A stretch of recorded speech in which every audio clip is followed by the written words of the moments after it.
Hello everyone, my self Ashok Pancholi and आज का जो सेशन है बेसिकली आपको विजिबल है। हम लोग बात कर रहे हैं IPU CET 2024 के regarding. And IPU CET basically होता क्या है, ये एक एडमिशन टेस्ट है जो गुरु गोविंद सिंह इंद्रप्रस्थ यूनिवर्सिटी के द्वारा लिया जाता है और ये जो हमारी यूनिवर्सिटी है वो दिल्ली में सिचुएटेड है। ठीक है, अब हम लोग बात करते हैं कि भैया जो आपकी IPU है ये कौन कौन से कोर्सेज ऑफर करती है। ठीक है, हमारे पॉइंट्स क्या होंगे। सबसे पहला होगा कि कोर्सेज ऑफर हो गए। सेकेंड जो पॉइंट होगा हमारा कि आपका एलिजिबिलिटी क्राइटेरिया क्या है। थर्ड जो पॉइंट होगा इसमें कि एडमिशन प्रोसेस क्या है।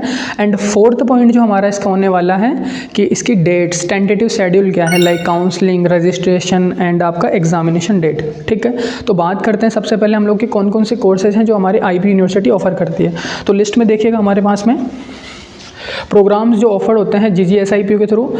हम लोगों ने मेन कोर्सेज लिए, आप इसका स्क्रीनशॉट ले सकते हो एक बार कि हाँ ये है। बाकी तो काफ़ी सारे कोर्सेज हम लोगों ने इसको समराइज़ किया कि हाँ इतने हैं। ठीक है, सबसे पहले हम लोग बात करते हैं bachelor of architecture, MBBS, BAMS, BHMS, BDS, B pharma, BCA, BSc nursing, BSc इन योगा। ठीक है, बैचलर ऑफ एजुकेशन जो BEd वाले कोर्सेज होते हैं। पैरामेडिकल कोर्सेज में हम लोग बात करते हैं यहाँ पे BPT, MLT, BPO, MIT। ठीक है, ये जो सारे कोर्सेज होते हैं ये आते हैं अंडर CET 124। ये CET 124 कोड है। सारे जो कोर्सेज हैं हमारे उनका एक स्पेसिफिक कोड होता है। Got it. उसके बाद हम लोग बात करते हैं नेक्स्ट जो कोर्स है बैचलर ऑफ आर्ट्स। इसमें हमारा आता है bachelor in journalism and mass communication. Clear है। उसके बाद हम लोग बात करते हैं होटल मैनेजमेंट के कोर्सेज आते हैं। BTech कोर्सेज हो गए, BSc इन बायोटेक, BSc इन पैकेजिंग टेक्नोलॉजी, BEd स्पेशल जो कोर्सेज होते हैं, BA इंग्लिश, ठीक है, BA इन लिबरल आर्ट्स और बैचलर ऑफ डिज़ाइन। इसके अलावा भी काफ़ी सारे कोर्सेज हैं जो ये यूनिवर्सिटी ऑफर करते हैं। हम लोगों ने मेन कोर्सेज को इसमें मेंशन करने का ट्राई किया है। क्लियर है, इसका स्क्रीनशॉट आपने ले लिया। कोर्सेज के बाद में हम लोग बात करते हैं हमारा सेकंड पॉइंट की रजिस्ट्रेशन कब से स्टार्ट है। देखिएगा, ऑनलाइन रजिस्ट्रेशन जो हमारे IPU CET के हैं वो 1 फेब से लेकर के 31 मार्च तक आप इसमें अप्लाई कर सकते हैं। उसके बाद में हमारा देखिएगा रजिस्ट्रेशन फ़ीस क्या है। ठीक है, काफ़ी स्टूडेंट्स के डाउट होते हैं कि सर इसमें फ़ीस का क्या प्रोसीजर है। कई बार रजिस्ट्रेशन फ़ीस हमारे से लेते हैं, फिर काउंसलिंग फ़ीस लेते हैं। तो देखिएगा, हम आपको दो फीस पे करनी होती है। एक आपको at the time of registration जब आपको करने हैं तो उस टाइम आपको 1500 रुपये पे करने हैं। उसके बाद में जो सेकंड फ़ीस इन्होंने मेंशन करी है काउंसलिंग फ़ीस। देखिएगा ये क्या होती है, ये आपको जब आपका रिजल्ट आ जाता है तो आपको डिफरेंट कोर्सेज में जब काउंसलिंग करवानी होती है एडमिशन के लिए तो उस टाइम पे करनी होती है। इन्होंने रखा है 1000। ठीक है, सबसे कॉम्प्लिकेटेड जो प्रोसीजर है हमारे इस पूरा IPU CET का वो एडमिशन को लेकर के है। ठीक है, तो देखिएगा एडमिशन जो सेशन है उसमें हम लोग बात करेंगे इसमें कि एडमिशन होता कैसे। काफ़ी लोगों के डाउट्स होते हैं कि सर इसमें कई बार कुछ कोर्सेज होते हैं जिसमें CET से एडमिशन हो रहा है, कुछ कोर्सेज होते हैं जिसमें CUET से हो रहा है और कुछ कोर्सेज होते हैं लाइक MBBS, BDS, BHMS, तो इनका एडमिशन तो नीट के थ्रू होता है। फिर जो GGSIPU वो कैसे एडमिशन ले लेगी। तो देखिएगा तो बात करते हैं IPU CET जो है वो, देखो CET क्या है, CET GGSIPU देता है तो इसके थ्रू आपका एडमिशन होगा BCA में, पैरामेडिकल कोर्सेज में, नर्सिंग में, BJMC bachelor in journalism and mass communication and BTech, और जो MIT है ये होता है इमेजिंग टेक्नोलॉजी। ठीक है, जो पैरामेडिकल के अंदर आता है, और बैचलर ऑफ डिज़ाइन। अब देखिएगा कुछ कोर्सेज हैं जो यहाँ पे कॉमन है। CET एंड CUET में जो कोर्सेज कॉमन है वो यहाँ पे मैंने मेंशन करें।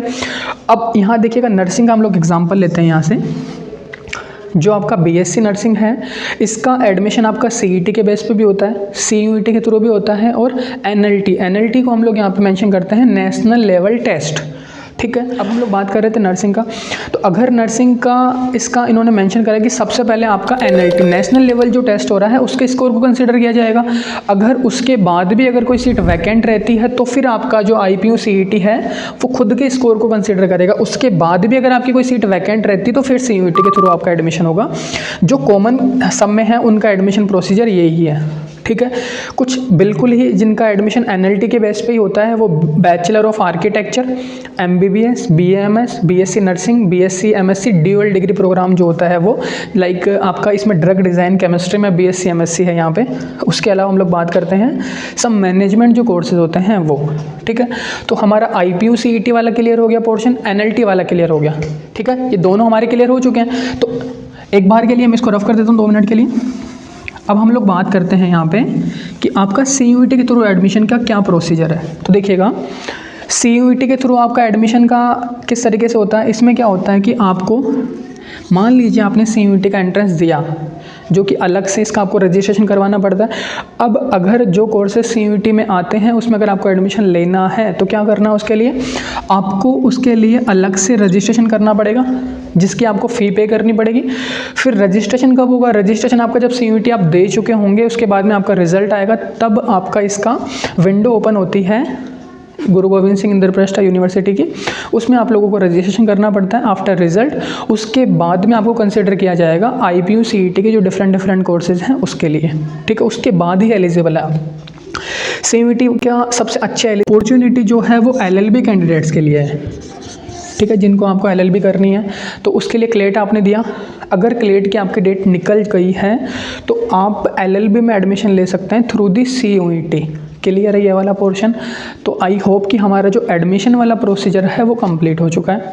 उसके बाद हम लोग बात करते हैं यहाँ पे कंडक्ट ऑफ CUET, ठीक है, कि काफ़ी डाउट्स भी होते हैं कि आप लोगों ने रजिस्ट्रेशन डेट बता दिया, काउंसलिंग की फ़ीस बता दी, तो एग्ज़ाम कब होगा उसकी डेट। तो देखिएगा कंडक्ट ऑफ CET इन्होंने मेंशन करा है जो एडमिशन ब्राउचर है उसमें कि 27 अप्रैल से लेकर के 14 मई के बीच में आपका CUET होगा, जो डिफरेंट कोर्सेज हैं। CET जो आपका है वो 27 अप्रैल से 14 मई, इसके बीच में आपका IPU CET का एंट्रेंस हो जाएगा, ठीक है। उसके अलावा जो टेंटेटिव शेड्यूल है यहाँ पे उन्होंने मेंशन करा है कि काउंसलिंग मंथ ऑफ अप्रैल में हो जाएगी, ठीक है। अब यहाँ पे एक और डाउट निकल करके आ रहा है कि सर हमारा अगर एग्ज़ाम मई तक चलेगा तो अप्रैल में कैसे हो जाएगी काउंसलिंग। तो देखिएगा कुछ आपके कोर्सेज हैं जिनका 27 अप्रैल से ही स्टार्ट हो जाएगा ना, तो काउंसलिंग वैसे ही होगी, जो एग्ज़ाम आपका होता जाएगा उसकी काउंसलिंग यहाँ पे स्टार्ट होती जाएगी, ठीक है। इसके अलावा भी अगर आप लोगों को IPU CET से रिलेटेड कोई डाउट है या किसी स्पेसिफिक कोर्स के एडमिशन में आपको अगर वीडियो चाहिए तो प्लीज़ कमेंट सेक्शन में बताएगा। Thank you.